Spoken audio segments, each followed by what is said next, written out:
nós vamos falar agora sobre o Fundo de Assistência ao Trabalhador Rural. É o Fundo Rural, que é o custeio para a previdência da aposentadoria dos trabalhadores rurais. E há mais de uma semana que o assunto é esse. Na última quinta-feira, há uma semana atrás, o STF, Supremo Tribunal Federal, ele considerou como legal a cobrança do Fundo de Assistência ao Trabalhador Rural.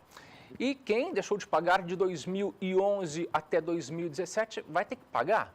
Agora tem uma grande dúvida, será que nós seremos onerados, será que o produtor rural vai ser onerado em 16 bilhões de reais, segundo falou o analista de mercado da Scott Consultoria, Alcides Torres, que a pecuária de corte pode ser onerada em 16 bilhões no país. João, que situação complicada. Bom dia. Bom dia. No Brasil é uma fome por imposto, uma fome por dinheiro que é impressionante por parte do setor público. Quando você olha a questão da Previdência, você, pessoa física, foi declarada uma inconstitucionalidade da lei de você pagar 2,3% da renda bruta.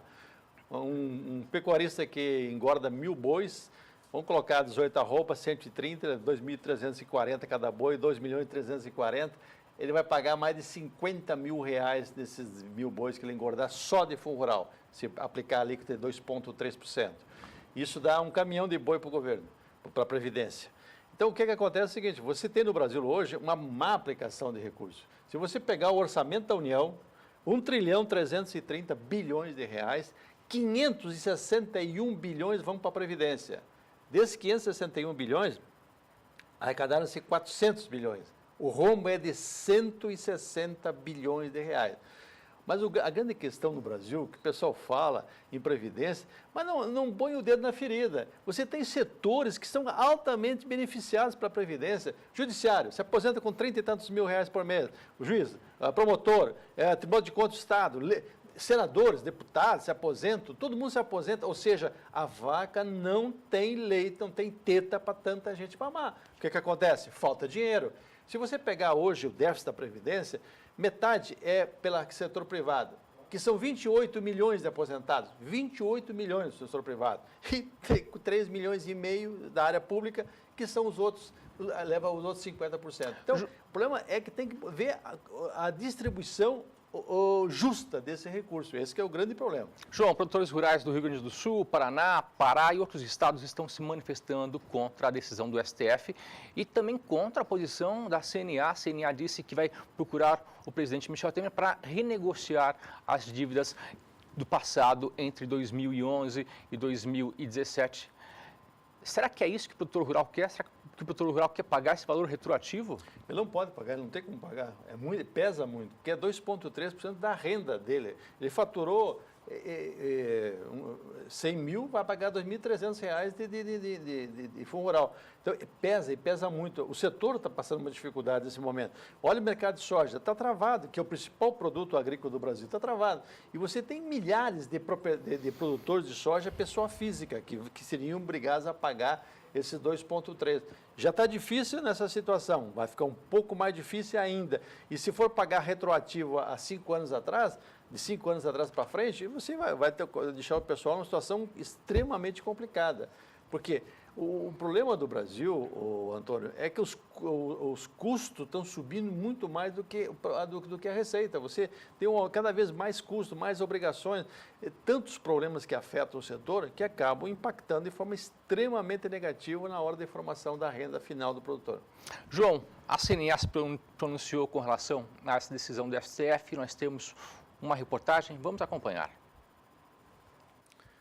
O Fundo de Assistência ao Trabalhador Rural é antigo, existe desde 1963 e sempre teve muitos questionamentos na Justiça. Ao longo do tempo, as leis que determinam os critérios de recolhimento já passaram por várias revisões. A Lei 8.212 de 1991, por exemplo, determinava que a contribuição seria de 20% sobre a folha de pagamento dos empregados. Já a Lei 10.256 de 2001 determinou a cobrança de 2,1% sobre a renda obtida com a comercialização da produção.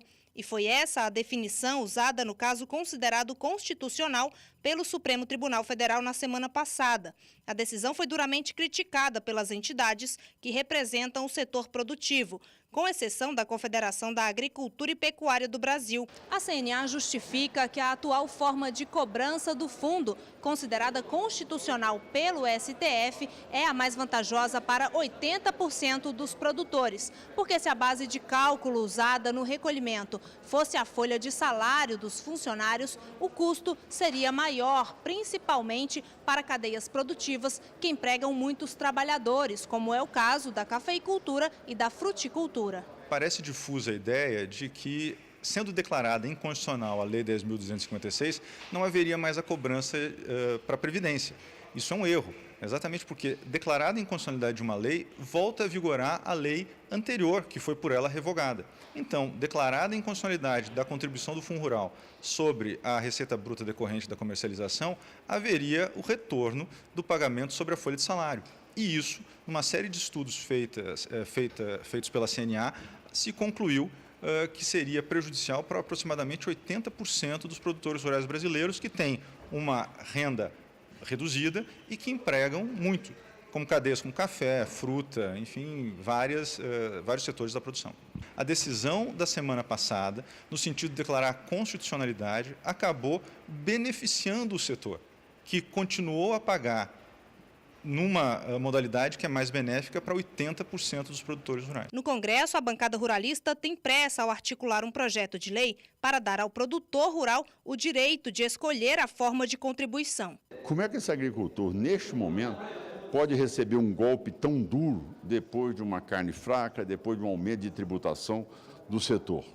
Então, é inviável, neste momento, tá certo? O governo querer cobrar, seja das agroindústrias, seja do setor produtivo primário, seja do produtor rural, onde recai sempre nos ombros dele, todo esse passivo dos últimos 5 anos de Fundo Rural. Nós temos que achar uma solução. Não é uma tese simplista, o governo simplesmente emitir a dívida, deixar todos os produtores inadimplentes, sem ter acesso ao crédito rural e a produção nacional caindo e sendo inviabilizada. Os reflexos da decisão do Supremo serão discutidos entre representantes dos produtores rurais em Brasília nesta quinta-feira. Márcia Prado, para o SBA. João, representante da CNA, disse que vai ser um benefício. Que benefício é esse? A grande maioria dos produtores, acho que não, viu? A grande maioria acho que não é benefício. Essa questão de você, o que se paga no Brasil, pessoa jurídica, é 20% da folha do salário do funcionário e o funcionário paga mais 10%. Então, na realidade, são 30%, 32%, chega a 32%, alguma coisa assim. Agora, da renda bruta, você vai chegar, esses produtores que investiram, melhoraram a tecnologia, vai pesar muito em cima do valor dele. Prova é que que há uma grita generalizada contra isso aí. Então, não é uma questão muito simples, como está falando o nosso companheiro lá da CNA. É uma questão complexa. Você tem alguns setores, por exemplo, cafeicultura, por exemplo, ela evoluiu, o pessoal que sobreviveu no processo, que conseguiu se manter, ou ele tem a mão de obra familiar, ou ele mecanizou. Você tem hoje um processo de mecanização extremamente intenso na cafeicultura. Colheita mecânica, o pessoal está partindo para secador, uma série de coisas, porque era tão caro o custo da mão de obra, ficou tão difícil e tão complicado o relacionamento da mão de obra, porque nós estamos falando um ponto, da tributação. Aí você tem a questão trabalhista, legislação, tem um monte de problemas que afetam isso e que o Brasil agora está começando a ter coragem de botar o dedo na ferida, que até então tudo embaixo da pena, deixa aí. Aí tem milhões de ações trabalhistas no Brasil, absurdas, cobrando coisas absurdas e que alguns produtores vão pagar, infelizmente vão pagar. Então, a chia do produtor é o seguinte, em cima da receita bruta, regra geral, a maior parte vai ter um aumento significativo de despesa. Ô João, a decisão não está definitiva ainda. Existe passar por mais um outro processo. Ainda não é definitivo. Será que vamos conseguir reverter a situação? Olha, pode minimizar o problema, mas resolver não, porque o governo está numa preocupação absurda de arrecadar. Botar o dedo na ferida para tentar segurar esse monte de gente ganhando benefícios abusivos, esses benefícios abusivos, aí o pessoal deixa para depois. Vamos acompanhar de perto. Obrigado. Bom trabalho. Até segunda-feira. Até segunda, Deus quiser.